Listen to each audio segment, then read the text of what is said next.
What's up, guys? Today I'm going to be doing a review of my 1997 Camaro Z28, which you can see right behind me here, hopefully.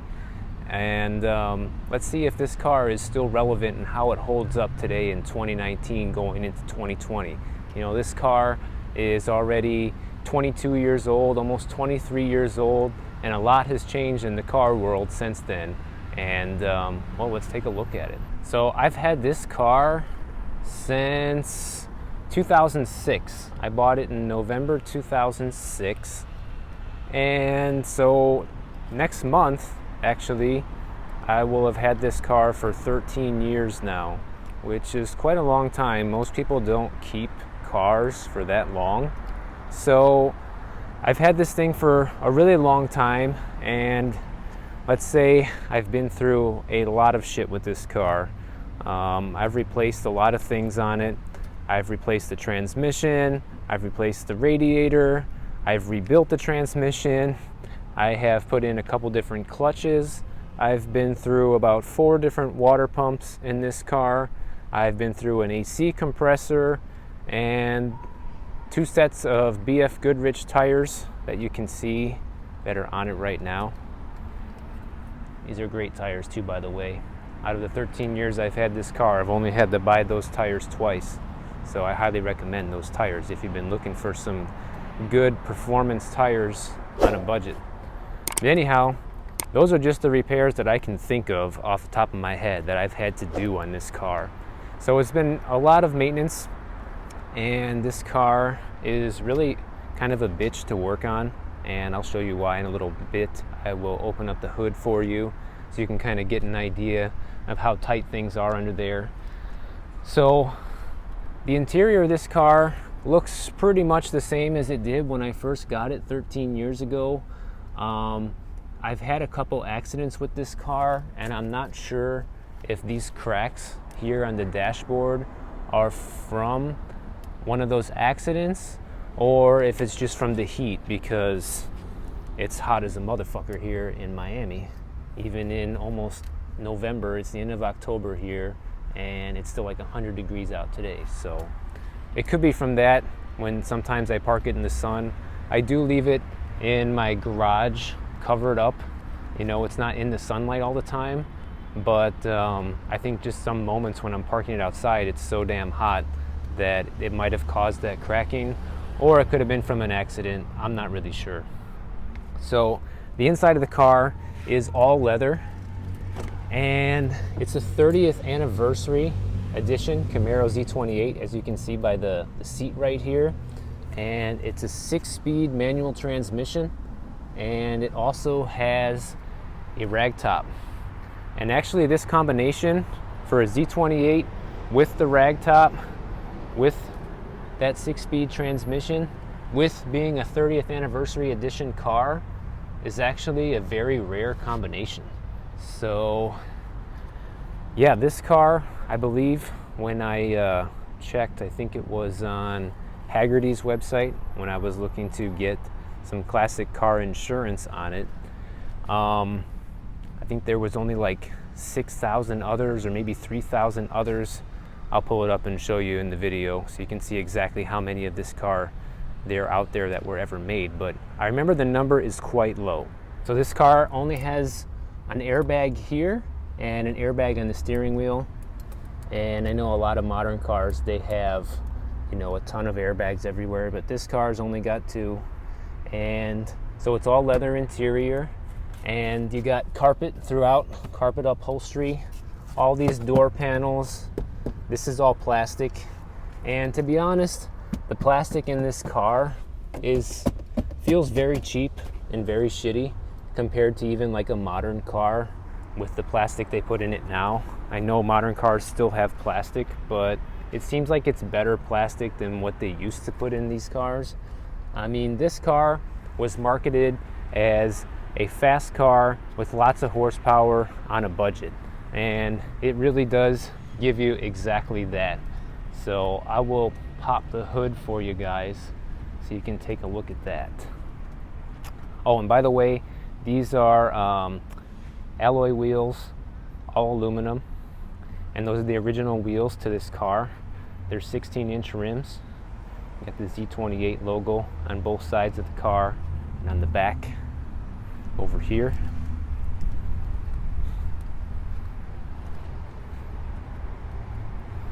So let me pop the hood for you so you can get an idea of what's sitting under there.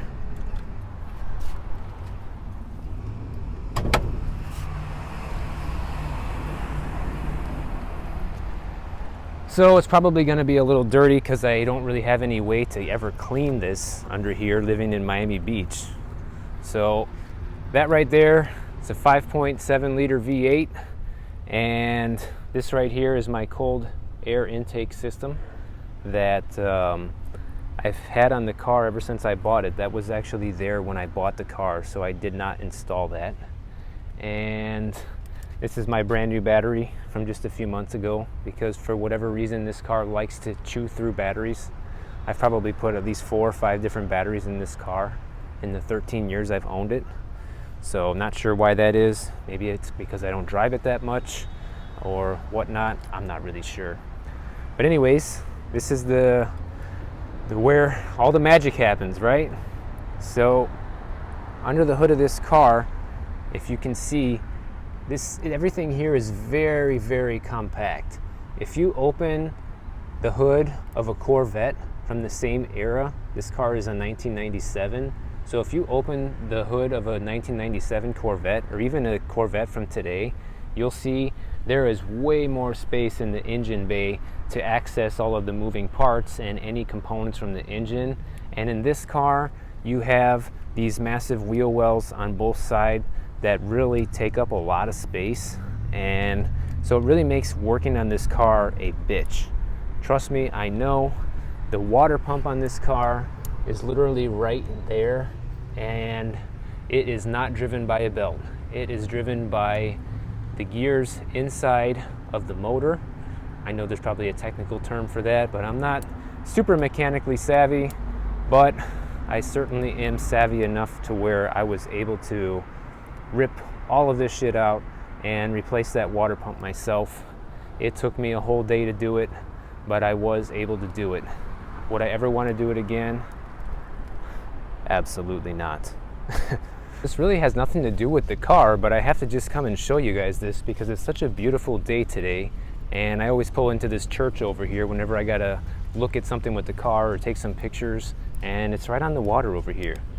This is actually a very beautiful spot in my neighborhood, as you can see. I love this view. Very peaceful over here, even though you got the street right there. But if you can just focus on that, it's nice. So, the paint on this car is this beautiful red color. It's one of the things that's always drawn me to this car when I first got it, and I just love this color. I call this car the Red Dragon. Got that idea from the Old School movie.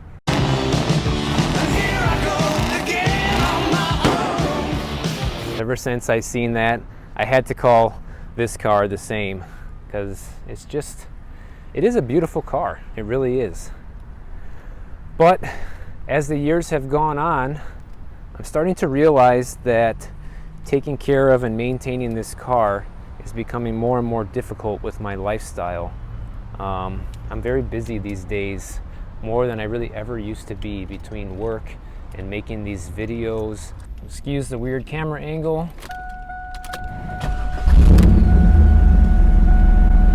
Turn this off for a minute. So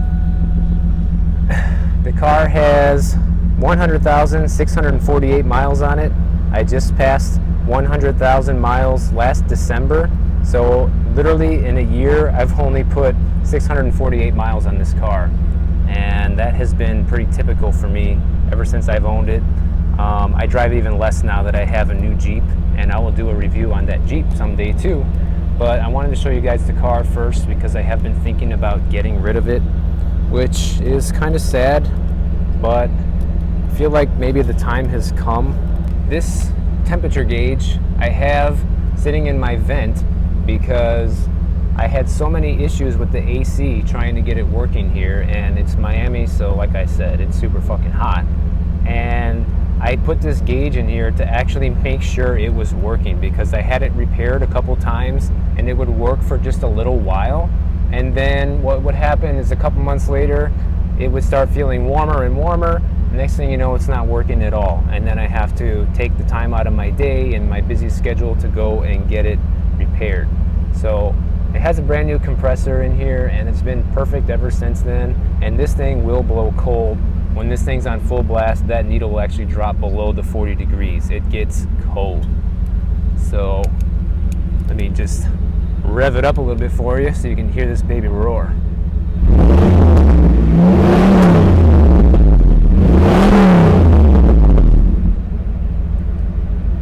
Definitely has a lot of bark and quite a bit of bite too.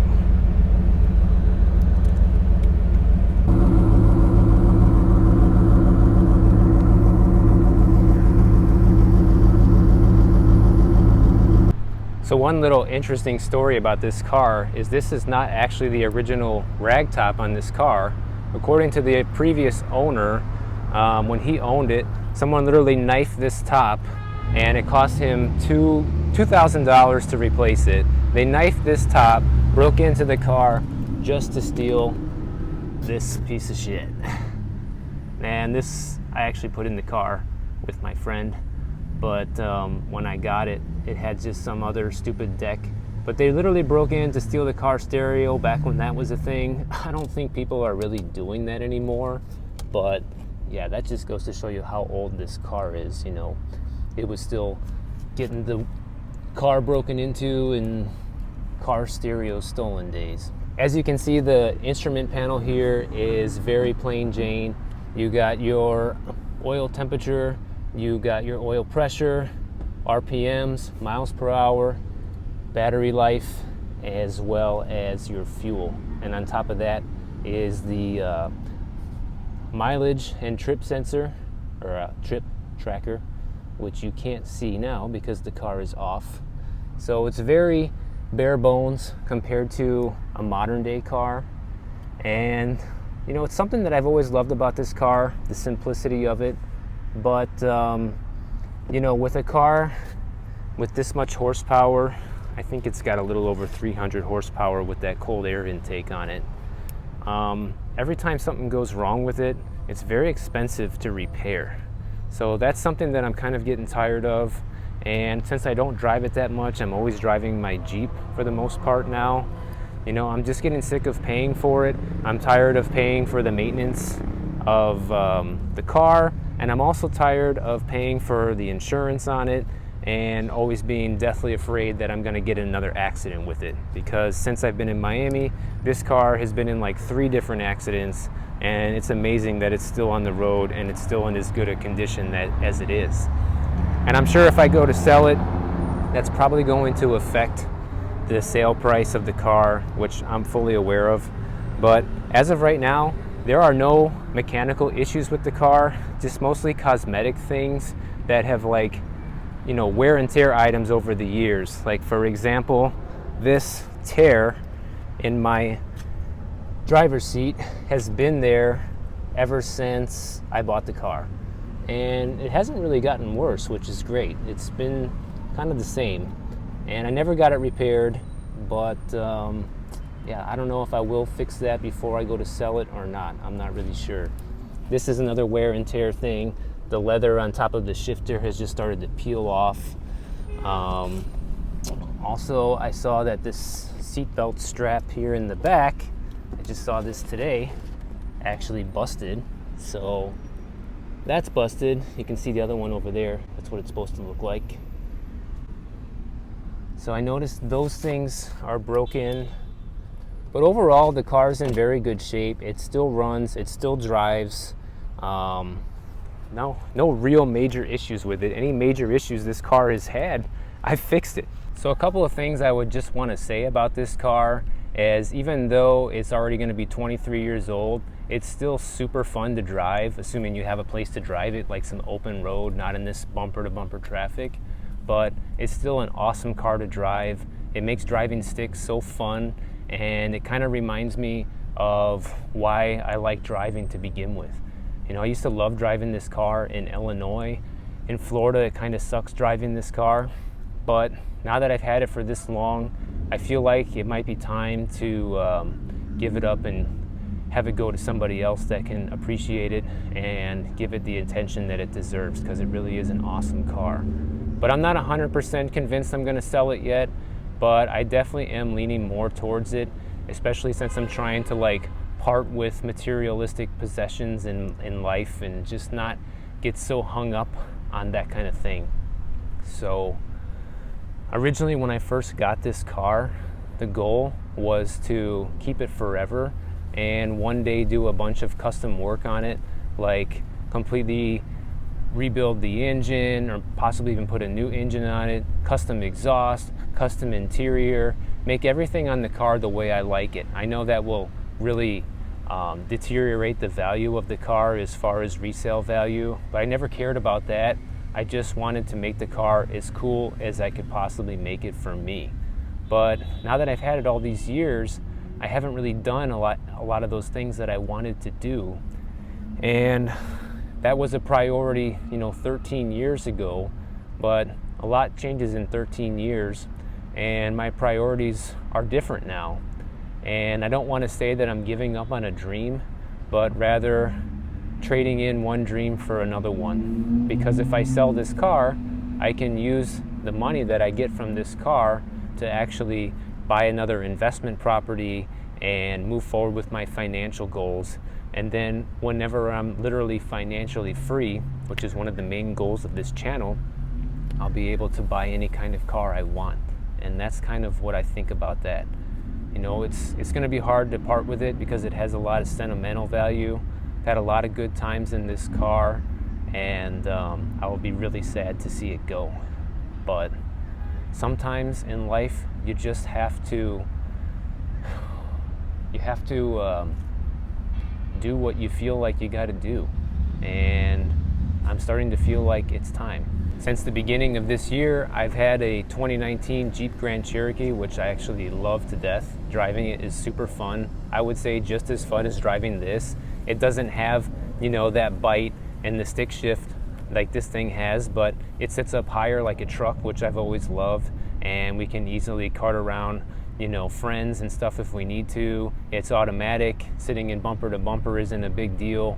But yeah, is this still an awesome car in 2019? Hell yes, it is. Is it starting to look dated and rare? Absolutely. In fact, you hardly ever see a car like this on the road anymore. I don't think I've ever seen one just like mine. So it's a pretty rare car, and I do love this car. So if you guys like this car, or you have any questions about this car, make sure to put it in the comments, because I'm curious to know what everybody thinks about the car, and I just want to know what you guys have to say about it. Ask me a question that I didn't address in the video. I know I didn't cover everything about the car, and the point definitely wasn't to cover every single aspect about the car. I just wanted to give you guys whatever thoughts were on my mind at the moment when I was making this video.